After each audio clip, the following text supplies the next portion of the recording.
नमस्कार प्रिय दर्शकों, स्वागत है आपका हमारे YouTube चैनल। एक बार नारद जी ने भगवान विष्णु से पतिव्रता स्त्रियों के विषय में प्रश्न पूछा। तब भगवान विष्णु ने पतिव्रता स्त्रियों के 3 लक्षण बताए। जिस भी नारी के अंदर ये 3 लक्षण होते हैं, उस स्त्री का वंश शुद्ध होता है, उसके घर पर लक्ष्मी निवास करती है। उस नारी के पति के साथ ही पिता के भी इन दोनों कुल के लोगों को स्वर्ग की प्राप्ति होती है।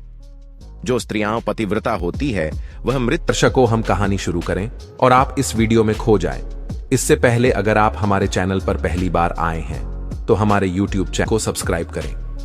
प्रिय दर्शकों, अगर आप भी भगवान श्री कृष्ण को सच्चे दिल से मानते हो तो कमेंट में सच्ची श्रद्धा से जय श्री कृष्ण जरूर लिखें। दोस्तों, मैं पश्चात विष्णु लोक को प्राप्त करती है। पतिव्रता स्त्री की महानता का वर्णन करते हुए भगवान विष्णु ने एक अत्यंत पवित्र कथा सुनाई है। इस कथा का श्रवण करने मात्र से ही व्यक्ति के सभी पाप नष्ट होते हैं। जो व्यक्ति ध्यान मग्न होकर इस कथा को सुनता है, भगवान विष्णु उसके 32 अपराध माफ करते हैं। इसीलिए प्रत्येक मनुष्य को इस कथा को ध्यान से सुनना चाहिए।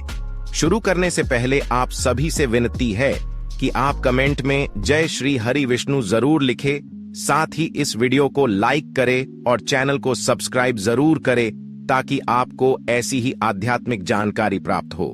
दोस्तों, प्राचीन काल की बात है। मध्य देश में एक अत्यंत शोभायमान नगरी थी। उसमें एक पतिव्रता ब्राह्मणी रहती थी। उसका नाम था शैब्या।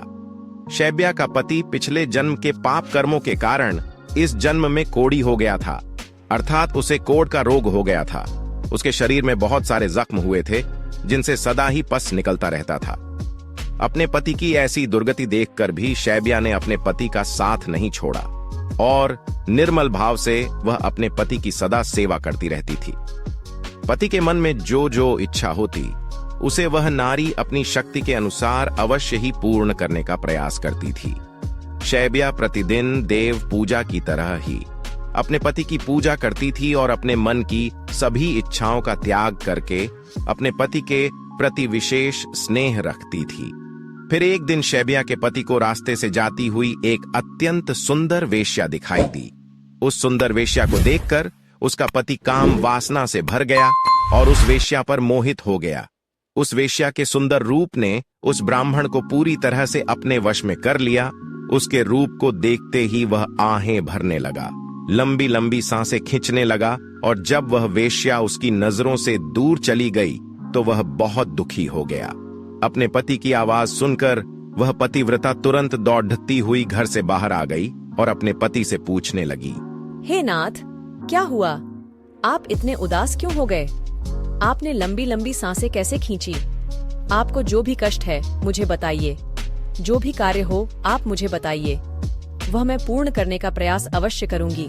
हे प्राणनाथ, एकमात्र आप ही मेरे गुरु हैं, प्रियतम है। पत्नी के इस प्रकार से पूछने पर उसके पति ने कहा, हे प्रिय, मुझे जो चाहिए वह तुम नहीं दे सकती। तुम ही क्या, कोई भी मुझे नहीं दे सकता। इसीलिए उस पर व्यर्थ बात करना उचित नहीं है। इसीलिए तुम रहने दो। फिर वह पतिव्रता बोली, हे नाथ, मुझे विश्वास है कि मैं आपके कार्य को अवश्य सिद्ध कर सकती हूँ। आप केवल मुझे आज्ञा देने का कष्ट करें। मैं अपनी पूरी शक्ति लगाकर उस काम को पूरा करूंगी। उस कार्य को पूर्ण करने के लिए जो भी उपाय हो मैं करूंगी। अगर मैं आपके इस कार्य को पूरा कर सकी तो इस लोक में और परलोक में मेरा कल्याण होगा। फिर शैब्या के कोढ़ी पति ने कहा, हे प्रिय, ठीक है, बताता हूँ। अभी अभी इस रास्ते से एक अत्यंत सुंदर वेश्या जा रही थी।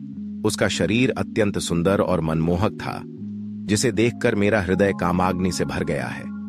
यदि तुम ऐसा कोई उपाय करो जिससे वह सुंदर वेश्या मुझे प्राप्त हो जाए तो मेरा जन्म सफल हो जाएगा। हे देवी, तुम मुझसे मेरा मिलन करवाकर मेरी कामाग्नि को शांत करो। पति के द्वारा ऐसा कहने पर वह शैब्या अत्यंत दुखी हुई और बोली, हे नाथ, आप धैर्य रखिए। मैं आपके इस कार्य को अवश्य सिद्ध करूंगी और उस वेश्या से आपका मिलन करवाऊंगी। इतना कहकर उस पतिव्रता नारी ने मन ही मन कुछ विचार किया और फिर रात्रि के अंतिम प्रहर में उठकर वह गोबर और झाड़ू लेकर घर से चली गई। जाते समय उसके मन में बड़ी प्रसन्नता थी। फिर वह उस वेश्या के घर पर पहुंच गई और उसने उस वेश्या के घर के आंगन में झाड़ू लगाया और गोबर से लीपकर उसका आंगन अत्यंत सुंदर बना दिया और लोगों की नजर पड़ने से पहले ही शीघ्रता से अपने घर को लौट कर आ गई। इस प्रकार से उस पतिव्रता स्त्री ने 3 दिनों तक उस वेश्या के घर के आंगन में झाड़ू लगाया और गोबर से लीपकर उसका आंगन स्वच्छ किया। उधर वह वेश्या अपने आंगन को देखकर अपने सेवकों से पूछने लगी, अरे वाह, आज आंगन की इतनी बढ़िया सफाई किसने की है? जिसने भी मेरा आंगन स्वच्छ किया है, मैं उसकी इच्छा पूर्ण करूंगी। फिर वेश्या के सेवकों ने कहा, हे वेश्या, घर के आंगन की सफाई तो हमने नहीं की। हमारे जागने से पहले ही कोई इस आंगन की सफाई करके चला जाता है। सेवकों की बात सुनकर वेश्या को बड़ा आश्चर्य हुआ और वह सोचने लगी कि आखिर कौन आकर उसके घर के आंगन को साफ कर रहा है। फिर उसने जानने के लिए रात भर जागरण किया और छिपकर देखने लगी। तभी उसने देखा कि रात्रि के अंतिम प्रहर में ब्राह्मणी आकर उसके घर के आंगन को साफ कर रही है। ब्राह्मणी को देखते ही वह वेश्या बोली, हाय हाय, हे देवी, आप ये क्या कर रही हो? क्यों मुझ पापी स्त्री के घर का आंगन साफ कर रही हो? मुझे क्षमा करो, आप यह काम मत करो। इतना कहकर उस वेश्या ने उस ब्राह्मणी के पैर पकड़ लिए और कहा, हे पतिव्रते, आप क्यों मेरी आयु, यश, संपत्ति, कीर्ति का विनाश करने की चेष्टा कर रही हो? मैंने कौन सा अपराध किया है? हे साध्वी, आपको जो चाहिए वह मांगो, मैं बिना सोचे ही आपको दे दूंगी, किंतु आपको यह कार्य शोभा नहीं देता है। तब उस पतिव्रता ने उस वेश्या से कहा, हे सुंदरी, मुझे धन की लालसा नहीं है, किंतु तुम्ही से मुझे कुछ काम है। यदि तुम करोगी तो मैं बताती हूँ। यदि तुम उस कार्य को पूर्ण करोगी तो मेरे मन को शांति मिलेगी और तभी मैं समझूंगी कि तुमने मेरा सारा मनोरथ पूर्ण कर दिया। फिर वह वेश्या बोली, हे पतिव्रते, आप जल्दी बताइए, मैं वचन देती हूँ, आपका जो भी अभीष्ट कार्य है उसे मैं अवश्य पूर्ण करूंगी। माताजी, आप महान पतिव्रता है, आपका कार्य करूंगी तो मेरे सभी पाप नष्ट हो जाएंगे। आपके चरण छू लेने से ही मैं पाप से मुक्त हो चुकी हूँ। कृपया आप जल्दी बताइए, मैं आपकी किस प्रकार से मदद कर सकती हूँ। फिर उस पतिव्रता ने लजाते हुए कहा, हे सुंदरी, कुछ दिनों पहले मेरे पति की नजर तुम्हारे शरीर पर पड़ी थी, जिसे देखकर वे तुम्हारे शरीर के मोह में पड़ गए हैं और तुमसे मिलन करने की इच्छा कर रहे हैं। इतना सुनकर वह वेश्या चौंक गई और कुछ क्षणों तक विचार करने लगी। उसे उस दुर्गंध युक्त कोढ़ी पुरुष के साथ संबंध बनाने की बात सोचकर बड़ा दुख होने लगा। वह वेश्या उस पतिव्रता से बोली, हे देवी, अगर तुम तुम्हारे पति को लेकर मेरे घर पर आ जाओ तो मैं एक दिन के लिए उनकी इच्छा अवश्य पूर्ण करूंगी। तब उस पतिव्रता ने कहा, हे सुंदरी, मैं आज रात को ही अपने पति को लेकर तुम्हारे घर पर आ जाऊंगी और जब वे तुमसे खुद की तृप्ति करके संतुष्ट हो जाएंगे तब मैं फिर से उनको अपने घर वापस ले जाऊंगी। तब वेश्या बोली, हे पतिव्रते, तुम शीघ्र ही अपने घर पर चली जाओ ताकि कोई तुम्हें यहाँ पर ना देखे और आधी रात को अपने पति को लेकर यहाँ पर चली आओ। मैं तुम्हारी इच्छा अवश्य पूर्ण करूंगी। फिर वह पतिव्रता नारी अपने घर पर चली गई और उसने अपने पति को सारी बात बता दी कि वह आज रात को उसे उस वेश्या के घर पर ले जाएगी। फिर वह कोढ़ी अपनी पत्नी से बोला, हे प्रिय, मैं उसके घर पर कैसे जाऊंगा? मुझसे तो चला नहीं जाता। फिर किस प्रकार से ये कार्य पूरा हो पाएगा? तब पतिव्रता बोली, हे प्राणनाथ, आप चिंता ना करें, मैं आपको अपनी पीठ पर बिठाकर लेकर जाऊंगी और जब आपका कार्य पूर्ण हो जाएगा तब आपको वापस ले आऊंगी। इतना सुनकर वह ब्राह्मण बहुत खुश हुआ और अपनी पत्नी से बोला, हे कल्याणी, तुम एक महान नारी हो, तुमसे मैं अति प्रसन्न हूँ। तुम्हारे कारण मेरा कार्य पूर्ण हो जाएगा। तुमने आज जो काम अपने पति के लिए किया है, ऐसा काम संसार की कोई नारी नहीं कर पाएगी। हे देवी, तुम धन्य हो। फिर रात हो गई और वह पतिव्रता ब्राह्मणी अपने पति को पीठ पर बिठाकर लेकर जाने लगी। रास्ते में एक जगह पर परम तेजस्वी मांडव्य ऋषि को गलती से चोर समझकर राजा ने शूल पर चढ़ाया हुआ था।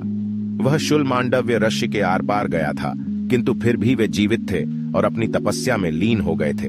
जब रात के अंधकार में वह पतिव्रता ब्राह्मणी मांडव्य ऋषि के नजदीक से गुजर रही थी तो गलती से उसके कोढ़ी पति का पैर मांडव्य ऋषि के शरीर को लग गया और उनकी तपस्या भंग हो गई। मांडव्य ऋषि अत्यंत क्रोधित हो गए और श्राप देने लगे, जिस पापी ने भी मेरी तपस्या भंग की है और मुझे वेदनाएं दी है, वह पापी सूर्योदय होते ही भस्म हो जाएगा।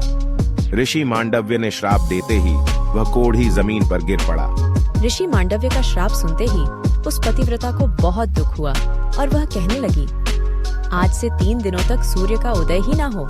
इतना कहकर वह पतिव्रता अपने पति को लेकर घर चली गई और अपने पति को शैया पर लिटाकर उसके पास बैठ गई। पतिव्रता की वाणी में इतनी शक्ति होती है कि वह जो भी कहती है वह सत्य हो जाता है और पतिव्रता के कहने पर साक्षात सूर्य देव को भी उसकी इच्छा का पालन करना पड़ता है, क्योंकि स्वयं भगवान विष्णु ने ही पतिव्रता स्त्रियों को यह वरदान दिया है कि वे जो बोलेगी वह अवश्य ही सिद्ध हो जाएगा। फिर 3 दिनों तक सूर्योदय नहीं हुआ। सारा संसार अंधकार में चला गया और तीनों लोकों में इसकी खबर फैल गई। यह दृश्य देखकर सभी देवता ब्रह्मा जी के पास गए और सूर्य के उदय ना होने का कारण पूछने लगे। तब ब्रह्मा जी ने देवताओं को उस ब्राह्मणी और मांडवी ऋषि का सारा वृतांत सुना दिया। फिर सभी देवता ब्रह्मा जी के साथ दिव्य विमानों में बैठकर उस पतिव्रता नारी के घर के पास चले गए। ब्रह्मा जी ने उस पतिव्रता नारी से कहा, हे माता, तुम्हारे कहने से सूर्य का उदय होना रुक गया है, जिससे संपूर्ण सृष्टि खतरे में आ गई है। प्राणियों का जीवन दुष्कर हो गया है। तुम कृपा करके अपने वचन पीछे ले लो और सूर्य का उदय होने दो। फिर उस पतिव्रता ने कहा, हे भगवान, एकमात्र मेरे पति ही मेरे गुरु है। ये मेरे लिए संपूर्ण लोकों से बढ़कर है और सूर्योदय होते ही मेरे पति की मृत्यु हो जाएगी, क्योंकि मांडव्य मुनि ने ऐसा श्राप दिया है।